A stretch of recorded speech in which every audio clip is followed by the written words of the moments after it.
Hi there, my name is Casey, and today on the Man Cave we're going to shoot out two guitars that have an interesting similarity. The guitars are the Yamaha Pacifica 311H and the Reverend Warhawk DAW. Stay tuned to check it out.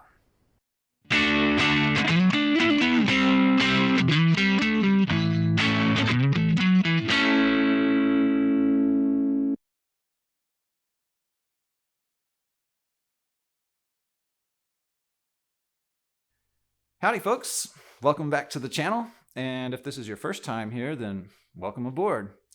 So today I want to talk about two guitars I own that, well, they're kind of unique in that they have an interesting pickup configuration. They both have a P90 in the neck position and a humbucker in the bridge position. So that's the similarity between the two, but they have a lot of differences as well. The big difference in price, difference in wood, difference in configuration. So it'll be interesting to see how they compare sound-wise. But first, let's do a little comparison of the specs. So let's start with the Yamaha Pacifica 311H. So you can buy these guitars brand new for about $400, and I bought mine used for like $225. So I feel like I got a really good. I got a steal, and that was from a shop. I didn't even just buy that from a private person. That was from a guitar shop. But you know, Yamahas, you can usually pick them up for a pretty good price on the used market when you can find them. They don't tend to hold value as well. Why, I don't know, but because they're really well-made guitars. So this guitar has a solid alder body. It's got a maple neck with a satin finish. You got 22 frets, rosewood fretboard. Got a Graphtec nut and string trees. The Graphtec stuff is pretty nice. It's better than like cheap urea or plastic nuts, and it's sort of self-lubricating, so you don't have to worry so much about getting in there with some sort of lubricant to make sure that the strings don't bind up in the nut or in the string tree. It just sort of takes care of it itself, so that's nice. The pickups are Yamaha designed pickups, and the bridge is just, you know, some Yamaha made thing too, so nothing sort of aftermarket there. You've got a push-pull coil split on the tone knob, so you can split the humbucker. Three-way switch. This one also, another kind of high-end feature for such an inexpensive guitar, is it has locking tuners. It has Grover locking tuners, actually. And these are really cool. They don't have the knob on the back that you tighten down to get the lock mechanism to work. They just sort of automatically lock. You put the string through the hole in the post, pull it up tight, and then start tuning it with the other hand, and voila, it locks in and you're done. I think some people look at these tuners and think they're not actually locking tuners. They don't look at all like locking tuners, but they are, and they work well, so I like them. So yeah, it's a pretty cool guitar, and you know, I'm a kind of a Yamaha fan. I really like their stuff. Everything I've ever bought from Yamaha has always been, you know, really good quality, and this guitar is no different. I've had this guitar for several years and never had one problem with it. It always just works like it's supposed to. I actually own 4 Yamaha Pacificas, embarrassingly. I did another video where I compared a entry level and a high end sort of Yamaha Pacifica SSH Strat style guitars. So I own those. I actually own one Yamaha Pacifica from the late 80s. I think it's a 1989. When they first started making Pacificas. And I also own a Yamaha, not a Pacifica, but a Yamaha SA2200 semi-hollow. I think you can see it on the wall right here behind me. And that one's a super high-end sort of Japanese-made Yamaha that I think there's some old master who has a workshop who made it by hand, you know. It's a really nice guitar, though. I really like it. So anyway, yeah, I like Yamaha stuff. More of that story. So next we have the Reverend Warhawk DAW. I believe the DAW stands for double agent, and then the W is Wilkinson because it has a Wilkinson trim. Reverend has been making this model of guitar called double agent for a long time. So this is sort of a variation of that. The way it's a variation of their regular double agents is the double agents are sort of standard bolt-on necks with the, you know, regular scale length of a bolt-on, but this one's actually a set neck guitar. And it's got the scale length of like a Gibson Les Paul, 24.75-inch scale length. And it really does have the feel of like a Les Paul sort of neck. It's fairly flat, 12-inch radius, got 22 frets. The body wood is Carina, which I've never owned a guitar that's been made from Carina. So it's new to me, but it seems fine. It seems fairly resonant, and it's light. This guitar only weighs about 7.5 pounds, so that's kind of cool. Got a cool flame, or what I guess you'd call this a silver burst paint job, which I really like. It's pretty cool, kind of unique. Also, you know, their body shape. They make a lot of guitars with this general body shape, this sort of offset sort of thing. It's really cool looking, kind of unique. One thing that's cool also is this one has sort of a thicker chunk of wood going down the middle, and then it has these two wings. I'm going to assume it's a 3-piece body. And these wings are thinner. I think that contributes to the lighter weight, but it also just gives it an interesting appearance too. It's the same on the back as well. There's sort of a thick chunk in the middle, and then the wings are thinner on the outer edge. You got a glossy neck. You know, it's got the burst pattern on the neck too. But like I said, it feels an awful lot like a Les Paul sort of neck.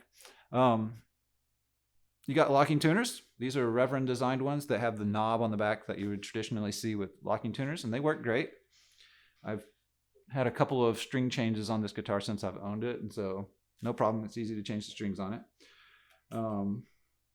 It's nice to have the locking tuners because, you know, some people say it improves tuning stability. I don't know about that. I think it just makes the changing the strings a lot easier. The Wilkinson trim is nice. It's got screws on the saddle pieces that lock down those saddles position. So I think that probably does contribute more to tuning stability than the locking tuners. It's also got a little screw that you can tighten down how freely the trim arm swings around, which is a feature I like, just because when I do use the trim, I like to put it somewhere and then I want it to be there when I go to grab for it next time. Like I want to know where I don't want to be hunting around trying to find the trim. I want it to be right where I left it. You do have one nice feature that's kind of high end is you got a treble bleed circuit. I think they put pretty good quality pots and electronics in these guitars. They brag about it on their website and like the kind of capacitors they use for things and that sort of thing. But everything feels really good. It's got a treble bleed circuit, which just means that when you turn the volume down, it keeps the same tone. Like it doesn't darken up the tone when you turn the volume down. I usually leave the volume up all the way, so I don't really use that feature that much myself. You got a regular tone knob, and then you've also got this, what they call a bass contour knob. I think all it is, though, it's a low-pass filter. So when you turn it all the way up, it cuts some of the bass out of the signal and sort of brightens up the tone.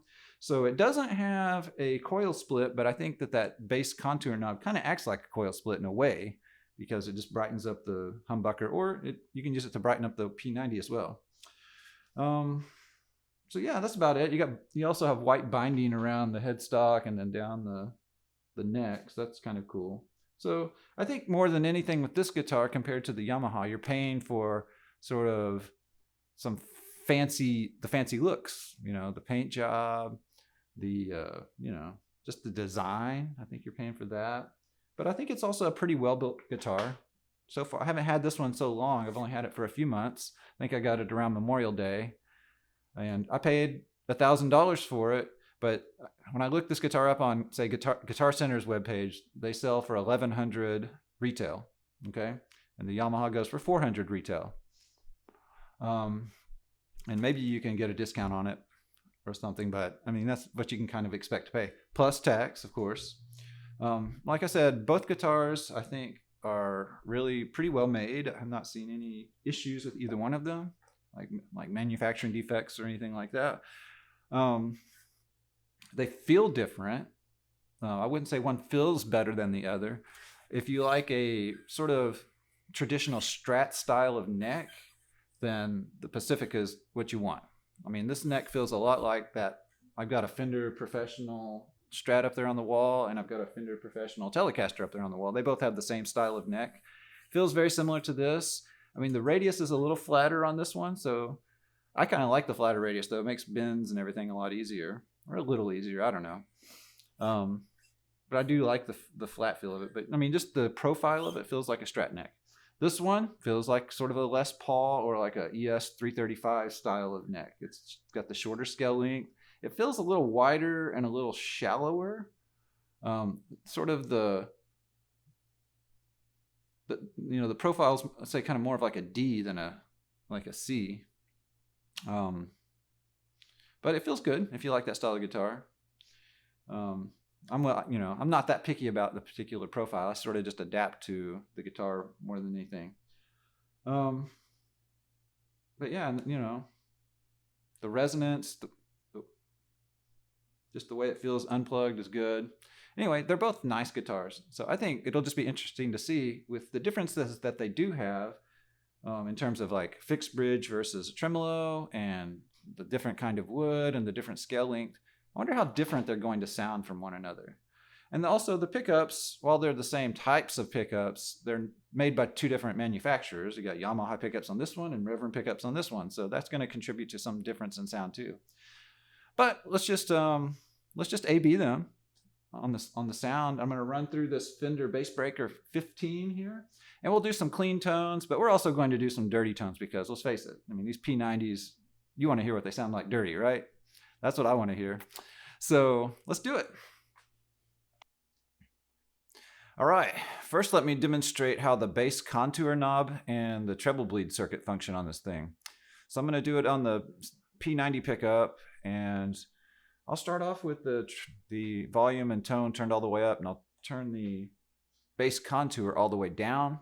And as for the amp, I've just got it EQ'd pretty neutrally. I've got the treble up just a little bit, and I've got the bright switch engaged too, and just a smidge of reverb. And I've got it on sort of a cleaner setting on the amp, so let's see how that sounds. All right, so bass contour all the way down.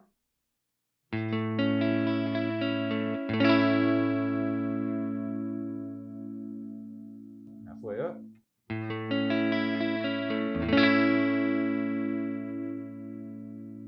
it all the way up.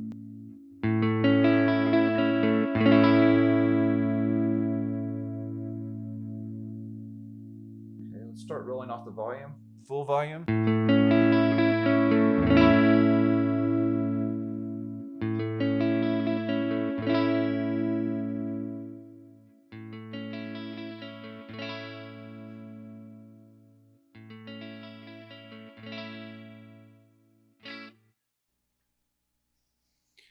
All right, let's start here with the Reverend. I'm going to start by comparing the P90s on the two guitars. On the Reverend, I'm just going to keep the bass contour kind of in the middle there somewhere. And the amp to start with, we'll do some clean sounds, just mostly flat EQ and a little bit of, just a smidge of reverb.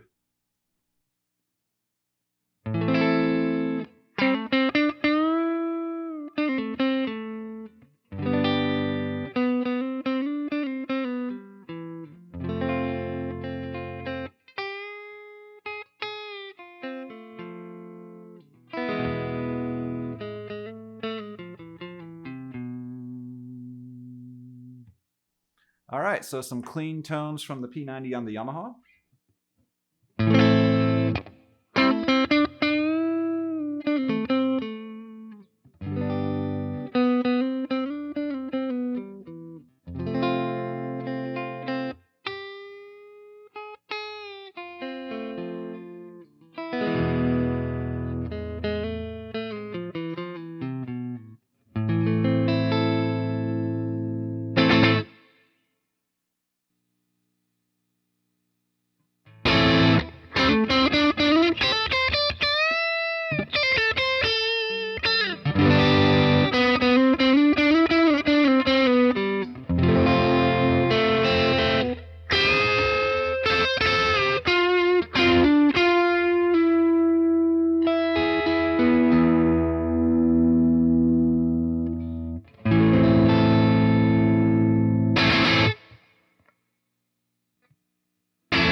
Let's do something in the middle setting here.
All right, so now let's move to the humbucker on both of the guitars, and let's just see some higher gain tones from the humbucker. So I'm going to put the amp on its higher gain mode. Let's check it out.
All right, so that was an interesting sound comparison. I'd be curious to know what you folks out there heard. Like, what was the difference in your ears?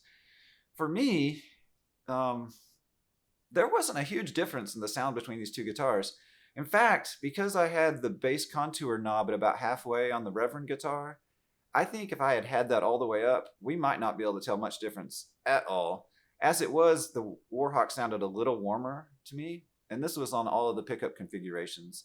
I had the tone knob up all the way on both of them, so kind of had a brighter sound than I would probably ordinarily pull back the treble on that a little bit. But anyway, I mean, they sound very similar. And to me, they both sound pretty darn good. I really love the sound of the P90s. That's the main reason I got these guitars, because I wanted something different. I get a little different sound. I really like the way they sound cleaned up, and maybe with just a little bit of overdrive, where when you dig in, you get some dirt, but when you lighten up on your picking, it sounds clean. So that's a pretty cool mode for those P90s for me. So if you're thinking about the difference between these two guitars, I mean, a few deciding factors are, one, the easy one is price. I mean, the Yamaha is about a third the cost of the Reverend. So if you're on a budget, I think you can't go wrong with the Yamaha. In terms of quality, I think they're both about the same, Now, the huge difference is the sort of the scale length and the sort of the feel of the neck. The Reverend, like I said before, has that sort of Les Paul feel. And, when I was playing them A-B, I could really tell the difference. Like, I think that the Reverend's a bit easier to do bends on and leads. I think the Yamaha might feel a little nicer just for rhythm playing for me. But yeah, there's a different feel to them. So that may be a deciding factor for you. And another deciding factor, I think, is just the style. I mean, the Warhawk has a more unique style. It's got it, the Reverends have their own sort of thing going with those double agent style guitars. And, has the inlays and the binding and paint job is cooler. And the Pacifica has this sort of standard Strat shape, which I dig. But, you know, if you're looking for something different, the Warhawk may be the way to go. All right, thanks again for stopping in to watch my video. I really appreciate it. Talk to you soon. Bye now.